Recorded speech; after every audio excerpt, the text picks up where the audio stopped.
A warm December welcome to the UxbridgeFM podcast, where we find out what's going on around the town. This month is a busy one, and yes, it's Christmas season, but we've spoken to a couple of people this month about the other side of Christmas, on homelessness and mental health. Christmas is a time of giving, of course, and Sobell Hospice would love your help with their appeal. It's also a time to make resolutions. So how about volunteering with the Uxbridge Green Gym? We'll hear all about that. We need some sleigh bells, of course. Now, first off this month, there's still a lot more Christmas fun in the town centre to be had. Kira Gibson's here again from the Uxbridge BID, the Uxbridge Business Improvement District. Now, I've certainly enjoyed the festive period, the fireworks for the Christmas lights switched on. We've got stalls, singing reindeers, German sausages, music, the lovely atmosphere at night as well. But there's more to come, we hear. Can you tell us all about that? Yes, there is. There's lots more to come. So this Saturday, we've got 2 Saturdays left of live music and performers in Uxbridge Town Centre. So obviously we had the Christmas lights switch on and we had the incredible fireworks, the LED drummers, the snow lion, the frozen fairies, the stilts performers, which has been absolutely amazing. And we're working in partnership with Tinseltown, who run the Christmas market, running Monday to Sunday, 10 a.m. to 6 p.m. So go on down and see. The food is really good. Try the donuts. They're amazing. And I'm very partial to the noodles at the moment as well. Obviously, our singing reindeer are still in the market for the next 3 weeks, so go see them. And this Saturday, we've got the Bible Code Sunday coming into play. We've got Princess Elsa walking around to have photos with the kids. And we've got glitter baubles on stilts. Okay. So giant glitter baubles on stilts. And so that Elsa and the baubles will be 1 till 3, and 3 till 5 will have live music at the Christmas stage in the market. Fantastic. And next Saturday, because it's our last Saturday before Christmas, obviously the final shopping day, because it's the 19th. Yeah. We've got the Christmas Quackers who come on, and they're 2 Christmas ducks who peck at people's presents and run around and peck at people, but it's very cute. We've got Larry Fairy and the Christmas Puddings running around. So be wary, because she is a very Larry Fairy, and one of the puddings might tumble over in front of you. We've also got the Bouncing Elves. Of course. As you do, who'll be bouncing up and down the high street. And Balloonatic as well. And they're mischievous elves that Father Christmas has sent to create balloon models for kids. Great. So it's just a little bit of extra fun in the town centre on the Saturday the 19th. And the Santa Babies will be performing between 3 and 5 as well, doing some very festive and vintage tunes. So that will then finish up the Christmas season. It will. Well, the market runs until the 29th of December, so people can still pop in and go to the market. But yeah, that finishes up 6 weeks of Christmas for us, which is really sad because we've loved every second of it. It's been amazing. You breathe a sigh of relief over New Year, maybe, and then it starts again. Yes, it does. You've got stuff coming up next year. Yes, we do. So we're sort of in the early stages of next year. Obviously, January is quite a quiet month. And then in February, we're hoping to put in an installation of love in the high street. Okay. To have sort of giant love letters throughout and give out padlocks that people can write messages to their loved ones, both here or who've they've sadly passed. So nice sort of element, we hope, particularly after a tough few years with COVID. And yeah, so they'll be in situ, if all goes to plan, for the whole month of Feb. This is the thing that you see in France, and isn't it, on bridges and things? Yes. You tie padlocks to the bridge. The bridge. And then a more official note, your renewal's coming up, because it's been 5 years, believe it or not, for the BID, the Uxbridge Business Improvement District. You now have to renew and get all the ratepayers to vote. Yes, that's it. Of course, they'll all say yes. Done such a great job. Fingers and toes crossed. We hope we've got an amazing selection of businesses in the town. We're very fortunate and very lucky. And hopefully they see the validity in the enormous amount that we do, from policing and security to street cleaning, to place shape marketing, to the events and everything from Christmas to summer to Halloween. And we're very positive about renewal. We're looking forward to the process, looking forward to getting back in contact with businesses. Obviously, COVID has sort of halted a few things. So it'd be nice to just touch base with people in person, which is what we've been able to do for the last 6 months again, which has been fantastic. Yeah. And then we have to ask people, have you seen the new Christmas TV ad? It's amazing. I was trying to spot people that I knew and name the faces. I couldn't do all of them, but there were some I didn't know. But that's out now, isn't it, on social media? It is, yes. You can, all of our channels are at LoveUxbridge, and the Christmas advert has hit 10,000 views plus, and it's only been up 48 hours, which is very cool. Yeah, our Christmas advert, it was something I've wanted to do for a while, and obviously last Christmas things, were slightly problematic with lockdowns, but this Christmas we just thought, why not? Let's celebrate even more, make it the best Christmas Uxbridge has seen, which I think we've achieved with the light switch on and, the performances and the market and everything. And yeah, having the advert was just so much fun to do and so much fun to film. And we had the lovely Louis, who was our star, and we highlighted a few of our local independent businesses such as Balcony Shirts, the Flower Stall, Beauty Bell, Horsepower Hairdressing. Harrison Hall had a cameo, and we tried to get the Pavilions is in it, the Chimes is in it, shots of the High Street, and really just try to encapsulate the whole spirit of Christmas in Uxbridge. And yeah. What was your role? Did you get a chance to say action at any point or have a clapperboard? I was in the final scene, and you can see my nails lifting a glass, and that's it. I was like, oh, okay, I didn't make the final cut. But for me, it was just being involved was brilliant. I was sort of following round most of it, kind of being the coffee person and just saying, oh, no, can we shoot from that side? The aim was really to get as many businesses as we could in. It is logistically quite tricky, and I know we've haven't been able to showcase so many of our incredible businesses. For that we are sorry, and there's always next year, because this Christmas ad is definitely going to become a thing now. And it was a really nice experience. It's something I've never done before and something we've never done as a bid before. And the feedback has just been amazing. I was sort of at my desk until about 9 o'clock last night going through the comments, and so many people saying it's better than John Lewis. Yeah. And that was like, yay. It's been a really amazing process, and the response has been incredible. Yeah, it's nice when you know places, isn't it? You can shout out, I know where that is, I've been there. Yeah. This is our town, it's our community, it's that shopping local, supporting local, keeping it local. Being local, that this is your town centre, and be proud of it and be involved in it and come in and support it. Yeah. If you've not shopped your Christmas shopping yet, do try and pop into Uxbridge and shop locally rather than the online methods. Definitely. We've got an amazing range of independents and a lot of good range of high street stores and lots of bars, restaurants, coffee shops when you're coming in. Treat yourself. It's Christmas. Get your nails done. Grab a coffee. Well, I could do, yeah, you're right. Get my nails done. This is great. Well, thanks, Kira. And we'll definitely share the Christmas TV ad. Thank and you. Watch out for the big love. Is it a love arch or something? Well, I think it'll be individual letters. Okay, LOVE. Yes. Okay, V could be quite tricky to stand up, but we'll see. We've got a good base to put them on, and it'll all be fine. Yeah, health and safety. Thank you very much. Thank you so much. Cheers. Merry Christmas. And loveuxbridge.co.uk is the place to go for all the Uxbridge bid information. Now, some sad news next. An Uxbridge institution is about to close down. Barnards Bookshop, set up way back in time by Tommy Barnard, closes on Saturday, December the 11th. I popped in for a quick chat with current owner Graeme Mitchell. Tell us a bit about the history of Barnards Bookshop, Graeme. Well, initially it's formed, there's a controversy whether it's 1944 or 45, but when Tommy Barnard left the army, he came back, he was an Uxbridge man, and he set up his first bookshop, an early one, in the High Street. It moved around Uxbridge a lot.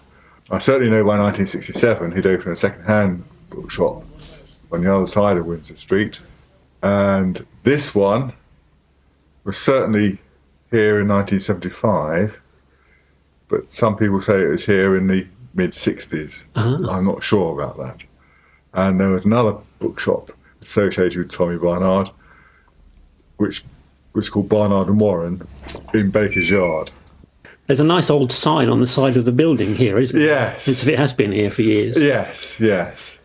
That one was associated with Tommy Barnard and dates to, I would say, about 1975. Yeah. I don't know when this shop actually opened. So it changed hands at some point. Yes, I and another couple of people bought the bookshop from Tommy in 1990. He retained the second-hand shop until 1995 or 96, and then he'd become ill by then, and he sold that business. And I continued here, and in the later 90s, Raymond Sentence became associated with the bookshop. Sadly, he's had to retire through health, so I'm not getting any younger. I might as well retire too. I wouldn't want to actually buy the business or anything, so... It's funny, isn't it? Because now Waterstones is unlikely to reopen. There might be an opening for a bookshop in the town. There would, but I think it's very difficult. People keep coming in here over the years, the last 10, 15 years, saying, you're the only bookshop I know in Greater London. And there's a reason for that. They're not really viable in many places in the country now. A couple of things happened in the late 90s. One of them was the internet, and the other thing was something called the netbook agreement. And that went in the mid-90s. Ironically, the person who campaigned for it was the owner of Dillon's, and of course Dillon's are no longer with us. Because I don't think what he foresaw was that all the big sellers, the Michael Palins, the Attenboroughs, latterly would have been J.K. Rowling, they were being sold in Tesco's, Sainsbury's and supermarkets, which they never were before, at prices that bookshops couldn't buy them at. And those kind of books were the bread and butter of independent bookshops. Yeah. You know, at Christmas, when the netbook agreement was going, you could sell 50 or 60 Michael Palins, the popular cookery book, Delia Smith's, 50 or 60 of those would go at Christmas. But when they're being sold everywhere, basically, just as another commodity, then the bookshops didn't have those to fall back on. No. And that affected, I think, independent bookshops a lot. So it's closing on what date? At the 11th of December, Saturday, the last day. And where will the books go that haven't sold? I think there's a clearance company coming in, and I suppose they'll have contacts where they can send what is not saleable. I suppose what's not saleable might go for pulping, I don't know. Okay. I hope it does, because at least it'll be recycled. Good luck with your retirement, and Thank you. Feet up on the beach or something. Well, not quite the beach, no. I think experiencing the lockdowns, it shows you can find things to do in your leisure time, enforced leisure time, as it were. So I think quite a few people have realised that in the last few years. Yeah. Well, good luck with whatever you end up doing. Yes. Yes. And it'll be interesting to see what takes the place of the shop. Now, the Christmas holidays is a time for meeting relatives and travelling. For some this year, that will involve air travel. I thought it might be a good time to grab a chat with one of the Heathrow Airport chaplains to find out what they do. We're chatting to Chaplain at Heathrow Airport, Steve Buckeridge. Hello, Steve. Hi, Steve. Two Steves in one place is very confusing. Okay. Now, first of all, Steve, why does an airport need a chaplain? It's a really interesting question, isn't it? Because I suppose people would naturally think of hospitals or prisons as being a place to have a chaplain. I think the reason why we have them at Heathrow, and we've had them there for many years, is because of the unusual place that it is for many people. It can be perhaps quite stressful, it's an unfamiliar environment, and we're there just to help people of all faiths and none, and we'll help them with the day-to-day issues of getting through the airport. But I think another reason too is that sometimes there are some really big life experiences that people are going through. It's not just exotic holidays and fantastic business trips. Sometimes it's travelling to funerals. Other times they've said goodbye to somebody who they don't expect to see again. And that can be really tough. So you have to have a basic knowledge of all religions? That's right. I'm a Christian and I'm motivated by showing the love of Christ to people. But across the team, and there's quite a number of us on the team, we have representation from all the major world religions. We have prayer rooms that are open to everybody, and we're there to serve people of all faiths and none. I suppose you've got a few funny stories. I mean, I suppose the obvious one would be people forgetting things or losing things, passports, suitcases, whatever. Any examples of that where you've helped someone? Yes, it's funny what people bring to the airport, but also, after the event, funny what they perhaps leave behind. The obvious one is if somebody forgets their passport, just can't fly. I remember one time when there was a group I came up to, it was clear that there was quite a bit of angst going on, and poor old Grandad had left his passport up in Birmingham. And there was Grandma and Grandad and Mum and Dad and the children all going off for a nice skiing holiday, I think in Canada somewhere. They were busy giving Grandad both barrels as to why he should have brought his passport. And, well, we got Grandad sorted out to go and find the passport. With all the angst with that, I had to make sure that the rest of the family didn't miss the flight, and so ended up, I think, walking quite briskly with them to make sure they still got on board. I suppose it's a multiple role, isn't it? Because you know the airport very well, and it's a huge place, isn't it? You were telling me how many staff there are. It's ridiculous.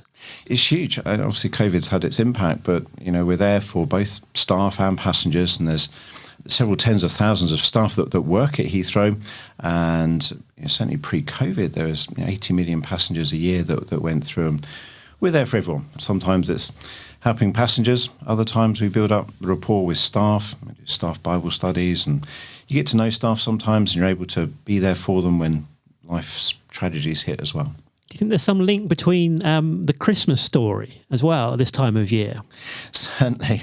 I'm sure that Mary and Joseph could have done with a chaplain, couldn't they? And I won't do the old jokes about the flight to Egypt and so on in an airport context, but I think Mary and Joseph, it was an unexpected journey. It was a difficult journey for them, with Mary being pregnant. Bethlehem would be the place where Jesus would be born, and I believe that we see God working his purposes out. So often when I'm talking to people, it's good to remind them of that even though it may seem tough at the time, I believe in a God who's in overall control. And even though we might not see it at the time, we'll look back and see how God was working things out. Yeah, I'm starting to see why an airport could be a good place for a chaplain, because you've got all these flights that are flying high in the sky. It's quite an inspiring kind of place, quite scary for some people probably as well, quite emotional, as you were saying, the different experiences that you can have flying through an airport. And it's so closely linked with faith as well. I guess however much or little you understand about aerodynamics, it's ultimately a step of faith to get on board an aircraft, and this invisible power of air that takes the aircraft up into the air, and pilots and engineers that we've never met. Ultimately, it's a question of trust. And so often I use things like that to illustrate to people things to do with religion and theology as we go through the airport, and perhaps we just have 5 or 10 minutes with somebody. We're able to talk about these big faith questions, and ultimately, I think in the journey of life, what we're trusting really matters. And we can't see God, and yet, to my mind, there's no question about it that through faith in Jesus Christ, we're able to have a living relationship with him. I guess you're dealing with the full range of society, aren't you? You've got the first-class passengers with their beds in their planes and being served all kinds of lovely food, through someone to maybe using the airport as a homeless shelter. The whole range of people there at the airport. Absolutely. It's one of the things that I find so great about going in. I genuinely still feel excited every time I go in to do a chaplain shift. You just never know what's going to happen. And as you say, Steve, you're dealing with across the spectrum of society. And I've literally gone from talking to a chief executive of a company, go around the corner and had a chat with a cleaner, and it doesn't matter. We're there to serve everybody, and everybody's got these emotions and cares and concerns going through their minds, and I just think it's wonderful to be able to show God's love that comes out to us all by being there for everybody. Sometimes we get asked all sorts of questions, and it's certainly quite important to know when we just don't know the answer and we have to go and find somebody.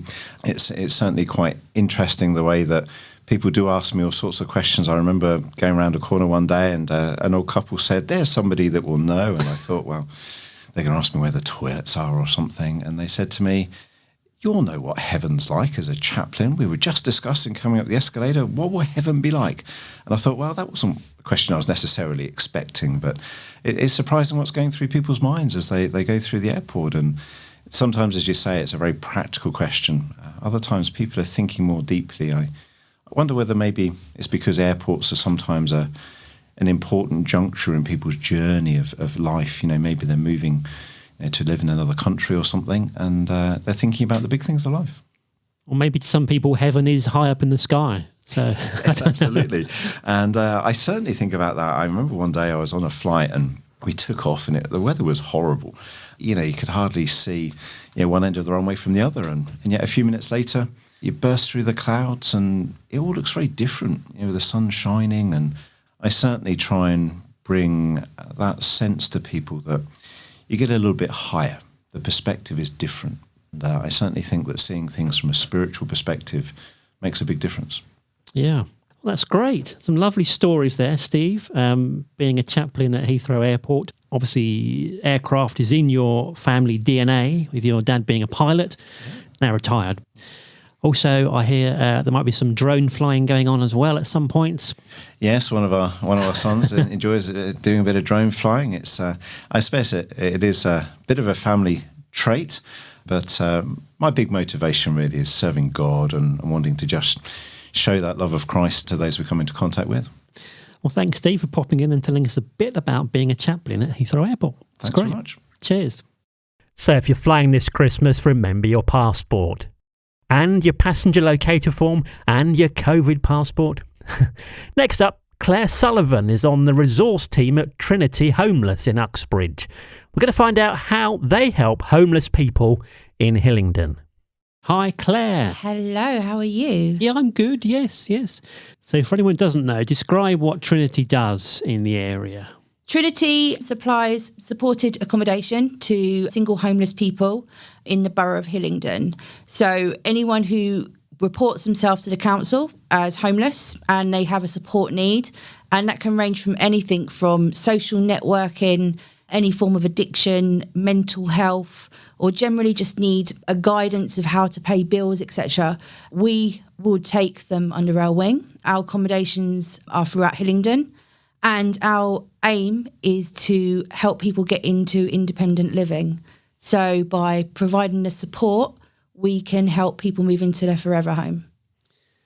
And you've got the furniture warehouses, which are one of your income methods in Uxbridge and Yedding. Yes. And what other ways do you bring money in to the charity? We do a lot of fundraising. We love our events. Trinity is a very popular charity. It's been around for a long time. Also, we have donations coming to us as well. So this can be sometimes things from sleeping bags to food, and obviously things you can apply for like grants, etc. as well. And are there specific things that you're in need of at the moment? We've had it's that time of year where everyone is donating a lot of sleeping bags, bedding. I would say we've had so much come in at the moment that if anyone had any, the best place to take it to is Olympic House, which is off Pilderheath Lane in Hillingdon. That is a homeless shelter, let's say, and they provide emergency accommodation. And they go through a lot because once it's been issued to someone, they take it with them. Yeah. So say you see somebody in the street who you think is homeless. What's the best way of helping them? The first thing you should do is always speak. You could be someone's first and only conversation that day. And nothing makes someone's day than being asked, are you okay? Do you need something? You don't have to go too much in depth with what you ask. The main thing is you need to ask them if they need anything. Do they want help? Is there anything they need? The best thing to do is to take a description of that person as well. And if they are looking to not be homeless, if they want to find accommodation, is to report them to StreetLink. And StreetLink can be found on their website, or they have a telephone number, and you report where you found the person, a description of them, and if they are street homeless, StreetLink will go out to their location and they will find out what help they can offer them. Sometimes it can be emergency accommodation straight away, sometimes it can be help and advice, but they are the best emergency port of call to do 24 hours a day. Okay. And what are obviously there's various reasons for being homeless. What are some of the common ones that you see? Common ones, relationships break down. You get a lot of families now where someone may have lost their income due to COVID or due to rises in rent and can't afford the rent. You've also got mental health, which is very much on the rise, and also things like addiction, loss of friendships, marital breakdowns. The list is absolutely endless of why anyone could be homeless, which is why it can happen to anyone. you're always one paycheck away from being homeless. Yeah, it's a bit worrying, isn't it? It is. I know you do the homeless count. It involves people from Hillingdon Council and places like Trinity and other homeless associations actually going out onto the street during an evening and actually head counting people that are rough sleeping. So this is a case of literally finding someone who's homeless. So we sometimes rely on information we're given through word of mouth, internet, someone who's come into us, someone who's called us up, and literally accounting for how many homeless people are in Hillingdon. Now, obviously, it's only a case of what you see that night. So it's not always going to be accurate, but it's a start. And you know all the hidey holes in the borough. Yes, you kind of, you'll find one person, you'll find two, then three, then four. And, it's nice to know that when someone is in need, that they have got someone around them. But no one should have to call a phone box or a graveyard or an empty shop front a home. No. There's a lot of things that homeless people will struggle with. And I think one of the things is like sanitation, like being able to bathe, being able to use a bathroom, being able to have some quiet, being able to think. And that's something that is very hard to find. Yeah, I suppose there used to be public baths, didn't there? But not so much now. Not so much. And definitely with COVID, you'll find that a lot of places that may have been used, like supermarkets and churches, they're not open as a service anymore. As we approach Christmas, people are thinking of giving to charity. Can they give to Trinity in cash or their time? Via our website, you can donate to us. We have Amazon wish lists for items that we offer to people who are moving on to permanent accommodation. So someone who's been now supported and has been offered a home which is secure for them. Most of the time, it is a shell. You have no carpet, no furniture, and you've been in shared accommodation, so you may not have the basic necessities like towels or knives and forks. So we have a wish list for items that we can forward on to people that are moving on. We're also asking this time of year for people to actually give gifts to the homeless. We want to get out of that stereotypical of give the homeless a sandwich, give them a toothpaste, give them a sanitizer. I don't think I would accept something like that from a friend or a family member at Christmas. It is very true that the homeless, they do feel segregated out of our society. They're put on this stereotypical sitting in a door. It shouldn't have to be like that. So by giving someone a gift, and it could be a box of chocolates, it could be a nail kit, it could be something, special, something a bit funny. It's the meaningless of it. It's about giving something from your heart, not something that you'd have had 1,000 times over. And ask, if someone's homeless, ask them, do you like this? Do you like that? It's always so good to talk. And I think people are scared sometimes, and no one should be scared. We're all humans. No one's better than each other. Someone who has fallen on their ways needs help. And the best way you can help is to talk. Yeah, very true. The warehouse, the furniture warehouse, just off the high street. I love popping in there because there's always some interesting things on show. Remind people where it is. What's the address of the warehouse? We are Redford Way, which is just off Belmont Road in Uxbridge. And it's just, if you're going from the high street, there's a little alleyway by the Good Yarn. We're just through there, so you can pop in for a pint on the way if you wish. There's parking available, and we're open Monday to Saturday.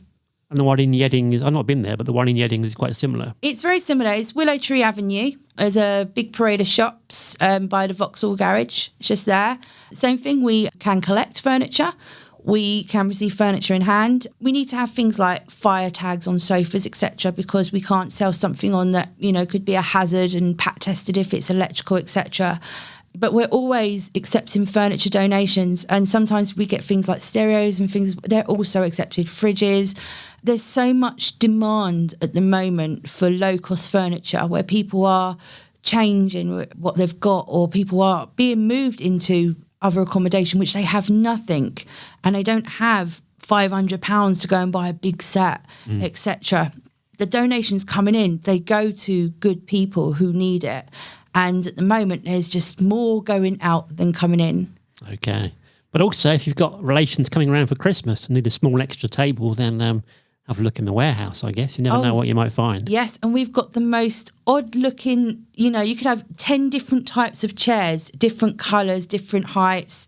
You see that scene sometimes of like someone sitting in the kitchen and they've got like the garden chair and the bar stool. We can sort it out. And what's the website for more information and for donating? We are www.wearetrinity.org.uk. Well, thanks for popping in, Claire, telling us all about Trinity. And as you say, hop on the website, have a look and possibly donate or volunteer some time. Thank you very much. You're welcome. And from Uxbridge, we're going to hop on the bus, probably the U4 or the number 90, and head down to Hayes. Today we are visiting Hayes and chatting about a new cafe down there, all linked in with mental health. We've got Aisha and Miles joining us from Hestia. Hello there. Hi there. Good afternoon. Miles, let's start with you and explain what this new cafe, the Hillingdon Cove Cafe, does. All right. Generally speaking, we're an out-of-hours mental health service. Between the hours of 2 o'clock and 10, we help people through the crises that they're experiencing. So that can be anything from anxiety to depression to even a general low mood and loneliness. We'll help you figure out some coping strategies on how to deal with that and potentially signpost you on to other organizations or charities for more indefinite care. And then Aisha, the Hillingdon Cove Cafe, I gather it's not actually a cafe where you can walk in and buy cakes and tea. You do serve cakes and tea, but only to people coming in. How many staff there and what's their kind of experience and background? So we have a range of staff within the team. We have a service manager, a team manager, and then the frontline staff are made up of recovery workers and peer support workers. The recovery workers all have some kind of theoretical knowledge and background, so degrees in psychology, masters in psychological areas and so on, which they can put to use. And then the peer support workers are individuals who have their own mental health lived experience, but now feel they're at a stage in their journey to recovery where they can use their experience to help support other people. And I gather it was referral only, but it's recently become open access, so anybody can walk in off the street. What's some of the issues just walking in to A&E with a mental health issue? It's probably quite scary if you Absolutely. Comparing A&E to your probably quite relaxed environment. Yeah, because in A&E it's going to be a very cold and clinical setting. Us at Hestia, however, we take more of a friendly approach. I'll try to talk to you like you're a person as opposed to a quota or a patient. We'll crack jokes if that's something that you're into. I'll tailor my speech depending on the type of person I'm working with. If you just want answers, I can do that. If you just want an ear and no judgment, I can do that as well. But that's not to say that A&E has no place in mental health. A lot of A&D and so on, obviously they're very clinically informed. Within our services, we're looking at creating a very specific psychologically informed environment. So that could be something very simple like soft lighting, having white noise in the back, creating, like Miles was saying, that safe, non-judgmental space for people to come in away from the hustle and bustle of how busy we know A&Ds can get. And you've got a bit more of that one-to-one attention dedicated to you. Mm. Obviously, you've got no sort of typical issue when people come in, but what's some of the common ones, some of the common mental health issues when they come into you? Oh, common ones, low mood. I've seen that quite a few times on referral forms. That can be because you have something as severe as suicidal thoughts, or you've even attempted it in the past. Don't worry if you tell that to me. I'm not going to judge you. I want to help you. Or it could be something as simple as I don't go out enough and I want to try and make friends, but I don't know how to start. I've had service users come to me with that very issue. I'm an adult now. I don't know how to meet people. Maybe you've just come into the country and you left all of your friends and family behind. So I can help you come out of your shell, tell you the places to go to, different resources or groups to join, and we'll go from there. So it really can be just someone walking in, I just fancy a chat because I'm lonely, right through to some very serious like suicidal thoughts, that kind of thing. There's a bit of a stigma still attached to mental health, isn't there? There shouldn't be nowadays, but there does seem to be. If someone comes to you, it won't be written on their health records and fed back to their employer or whatever. It's all kept anonymous. Yeah, absolutely. I gather you're open 365 days a year, which is quite something, because I suppose one of the peak seasons might be Christmas and New Year when people have these depressing feelings, perhaps not enough presents, I don't know, in my case. Who's got the Christmas shift then? It's not me. It's not me this year. Hey. I imagine my manager's going to remember that next year. I've instead got New Year's. So if you have any issues, you'll be seeing me on that day. We do have some of our other staff who are obviously just as experienced who are covering the Christmas shift. So we make sure we've got permanent staff on site all the time. Obviously, it's a generalisation, but do you think some people coming to you could just benefit from going for a nice walk in the fresh air, eating some healthy food and just seeing some more friends? I mean, can that be sometimes as simple as it is? Yes. Or am I being too simple? No. Absolutely not. I've had one case where the person I was talking to would never be in the house. They would always go for a walk before they called in because they needed that solitude. They needed that fresh air. And then on top of that, because I was so forthcoming myself with anything that I have been through that's even slightly similar, they were more willing to open up about themselves. And obviously you can't give names and cases, but you've had some testimonials, I gather, from people who have been through your service and got some very positive outcomes. Yeah, I've heard a lot of stories in my time so far. One person has lived a very exciting life that I'm not going to go into too much detail on, but because they were always moving around, they had distanced themselves from their daughters. So I helped this person reconnect with that side of their family. They just needed the courage to be able to sit down and talk to them. In another case, this person was struggling with studies. They were in business, but because they had autism, it was difficult for them to balance everything in life, socializing, fitness, and school. So I just helped this person figure out how to schedule their day, how to manage their hours better, and they saw immediate improvements. So this past session was nothing but them thanking me for what I'd done. So you're obviously looking to publicise the service to local GPs and make them aware of what you do. If local GPs want to get to know about you, you've got obviously information you can pass on to them. So we're doing a lot of engagement sessions, especially since we've gone open access, and we're linking in with commissioners who are putting us through to GP forum meetings, so that we can build more links within the local community with services like GPs and so on. And then from there, we'll be able to circulate all our comms material, which has all the information. We've got referral forms if a GP does feel they'd like to make a referral, as opposed to just advising the individual to turn up. So we're doing all those to build as many strong working links we can. And then, Miles, let's chat about how you don't take work home with you. I mean, obviously it's a pretty stressful day. Sometimes you're dealing with some pretty heavy issues. Do you go home and just put a cold flannel on your head, or how do you deal with that? Okay. Well, first of all, to everybody listening, do not take your work home with you. Do the best you can to leave it in the office, okay? When I'm at home, it's television, talking to friends, taking up my own hobbies, writing, or just listening to music. Because I know that once I go back to work, I'll be able to do my best to resolve the issue when I'm at work. It's important to acknowledge, I think, how heavy the work can get, emotionally draining. I'm sure Miles would agree, some of the cases you hear really touch deep. So generally, even within the team, we try and debrief as much as we can. We have reflective practice sessions, and we've got loads of different trainings. So any area, for example, if Miles came forward and said, look, I've got someone who's dealing with bereavement, but I don't feel competent enough to, or comfortable, to deal with that, we would look at sourcing out training to try and encourage staff to be able to feel confident when they're dealing with any cases that come forward. But it is important about being boundaried and knowing where your work ends and where you need to then put your own well-being first. Yeah. Great stuff. So the contact details, it's the Hillingdon Cove Cafe. You're at 90A East Avenue in Hayes, and that's UB3 2HR. It's just a 10-minute walk from Hayes and Harlington Station. Lots of bus routes pass by. I gather the 90 and the 140. 140 goes everywhere, it seems. Well. Yeah. Email address, let's do that, hillingdon.cove@hestia.org.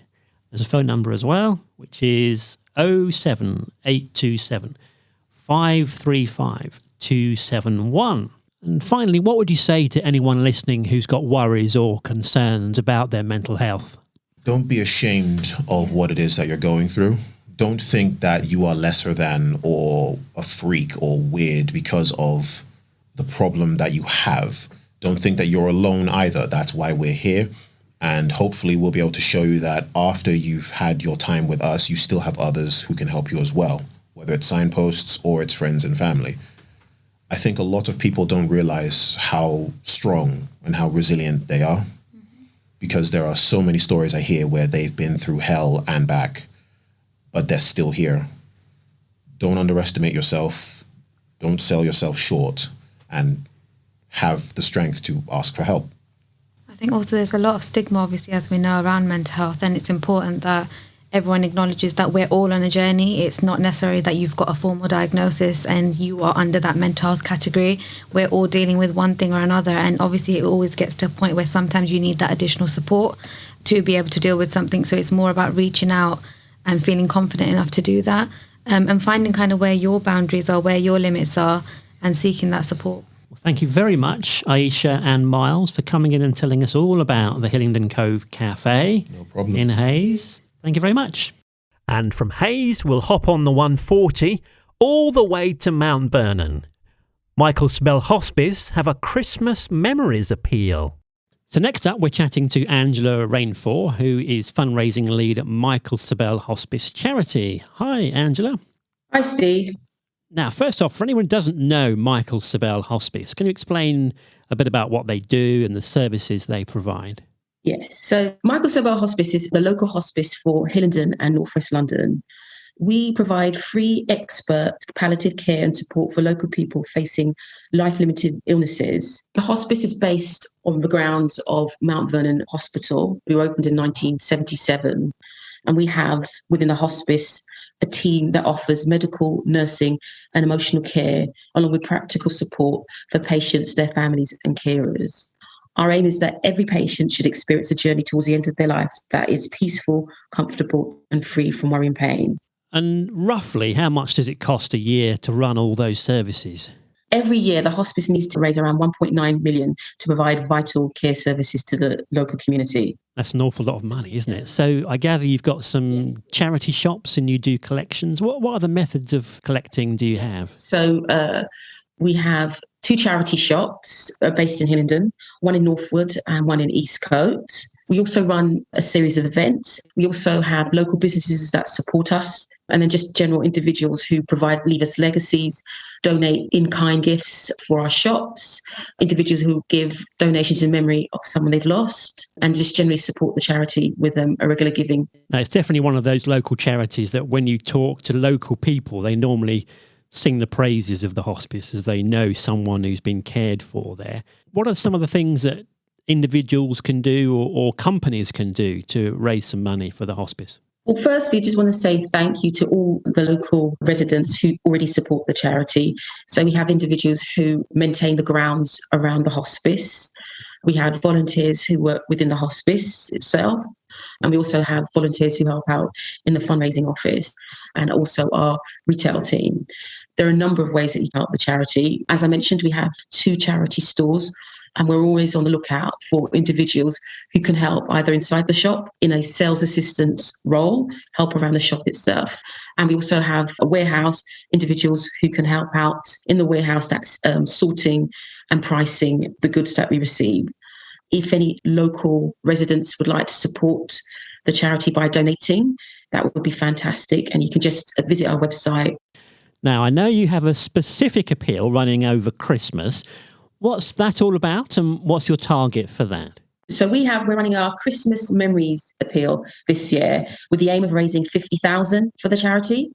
And we've partnered with Harlington Hospice this year to launch our annual Christmas Memories appeal. The purpose of the campaign is to help people living with a life-limiting illness in the area so that they can create special moments, specifically Christmas memories.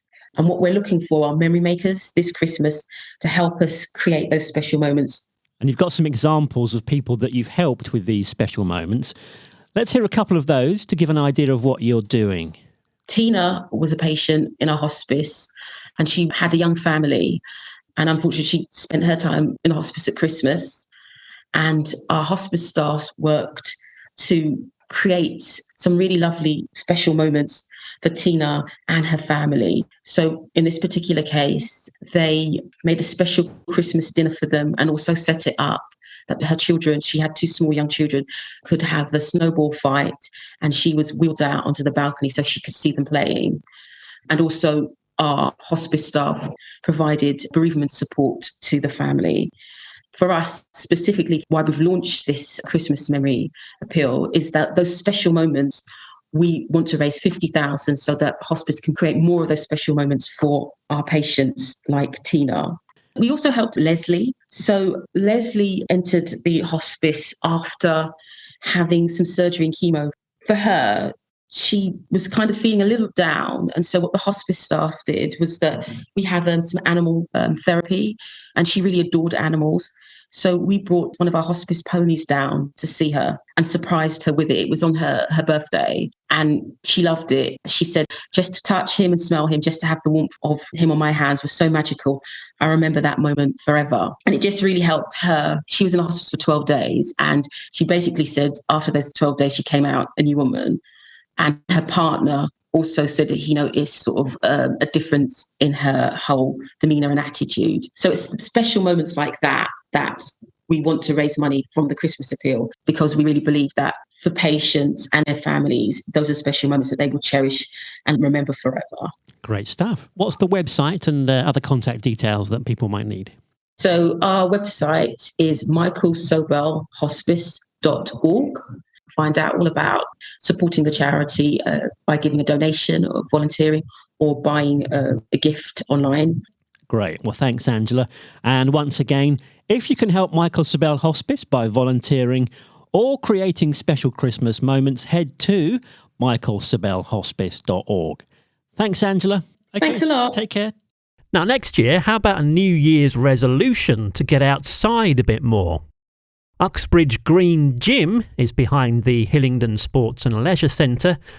I went to meet Sarah Pollitt, who's the Senior Project Officer there, organising a team of volunteers turning an underused piece of land into an oasis.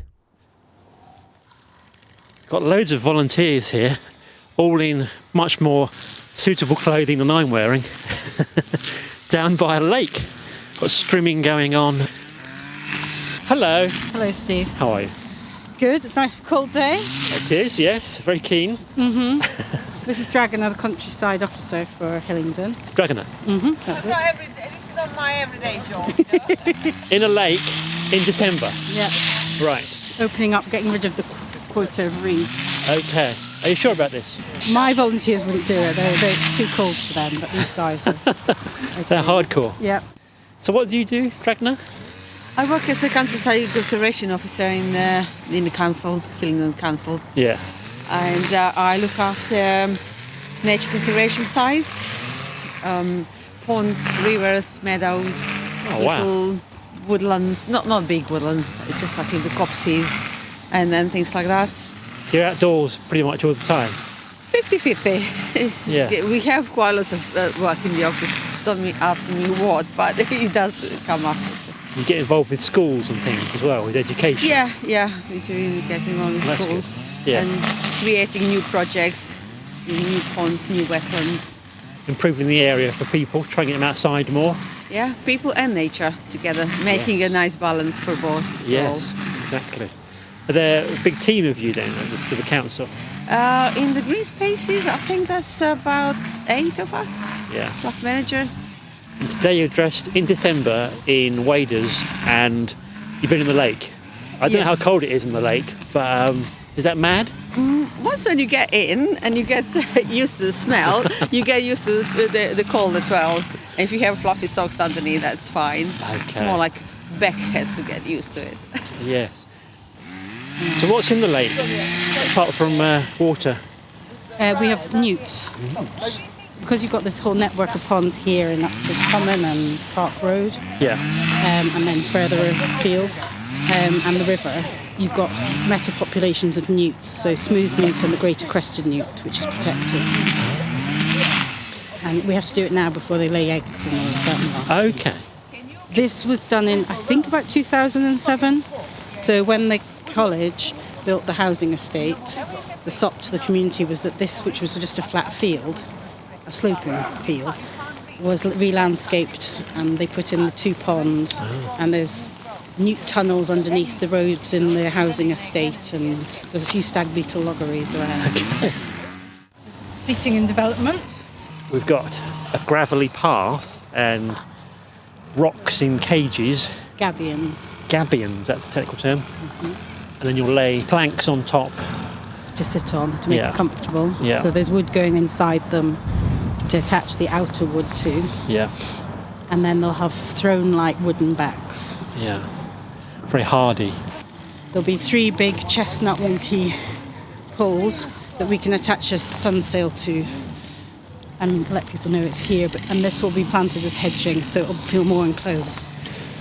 Has that been designed by somebody? Mike Shadbolt, he's a landscape architect. Okay. So trying to go for something that the volunteers could do a lot of the work with and didn't look out of keeping Yeah. with this huge site.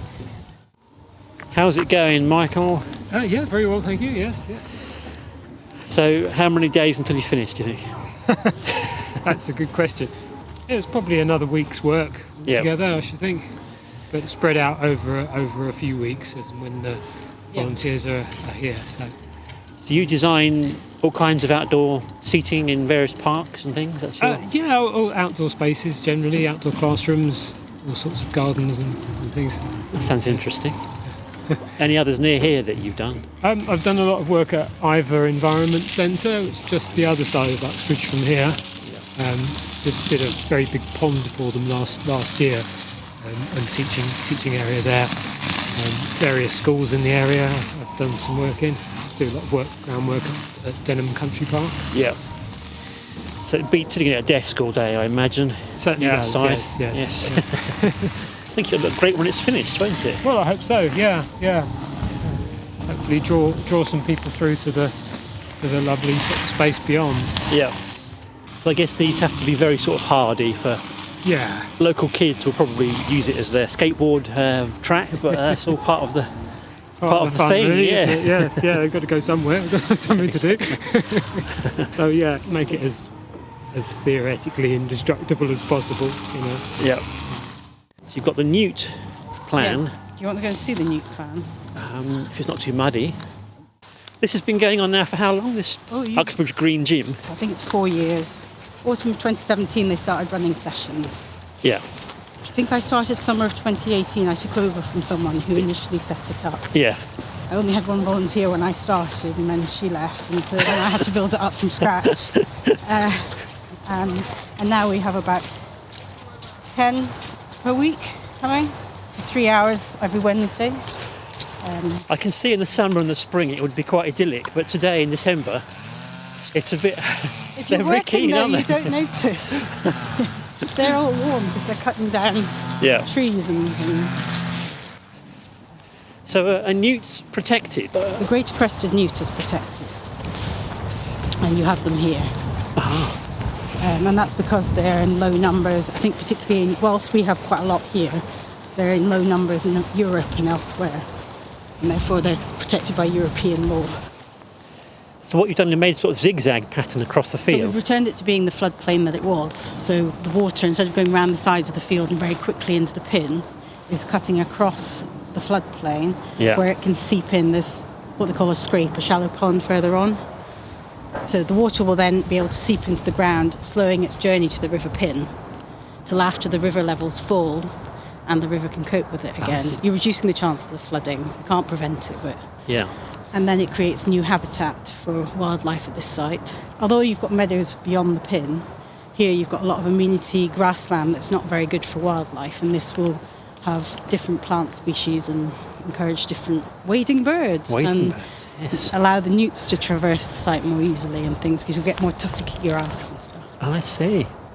We had a planting day with the volunteers and we advertised that, and with 2 tweets from the council we had 40 people turn up. Oh, great. We put in all the there'll be yellow flags, irises, and other things in there. And then we've had another day where we sowed this bank with cornflowers, so it'll be colourful and pretty. So once it's all flowering and there's birds and habitat coming to see it, you'll have bird watching and things going on, and hopefully that's activities. We've got to organise bird watching activities with school groups and scout groups and things in the spring as part of this funding. show them the habitat and explain it and stuff. Yeah. It's a bit of an unknown area, isn't it? Because you wouldn't think behind the leisure centre there would be this kind of wildlife oasis. Well, it's 50 hectares. It's big. Okay. And yeah, it's underused. It's known by dog walkers, but that's one of the reasons for putting the seating. I'm putting features on that brow of that hill because the brow of the hill stops you seeing all of this. So I'm trying to put features on that brow up there so that draw people in and then they can see this green space. So there's the seating and there'll be signage. Yeah. And we've opened up the view from the car park so they can see the signage, and there'll be signage inside the car park. And hopefully people will discover for themselves. So how many volunteers are there now in December? I haven't counted today. Is it about 10 then maybe? And they do sort of, 2 or 3 hours? 11 till 2. Yeah. With a break at 12:30 with which we boil the kettle for. An outdoor storm kettle. And people like that because they're coming here for the exercise and the social community. And you see over there, they're weaving a new hurdle with the coppiced wood. A hurdle? Yeah. This is a new term. And what's the idea here with this weaving? Well, it's to use up the wood that we fell. Because the pond is surrounded by willow trees and we're coppicing a section every year. If you see the changing height, so then we have to use the material, but also when we're clearing scrub and stuff, we create a lot of what we call our risings, the green waste. Yeah.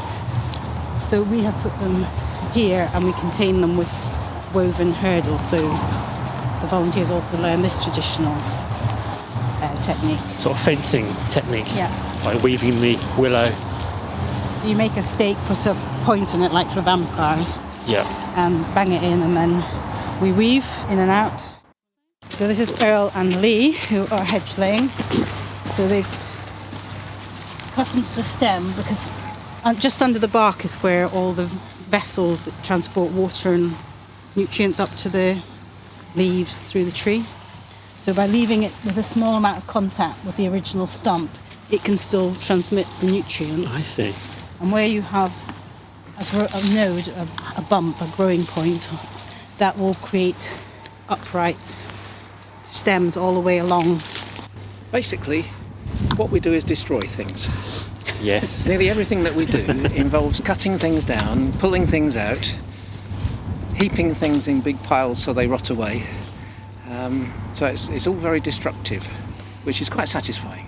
I'm sure, yes. It's very good. And you've volunteered for how long here?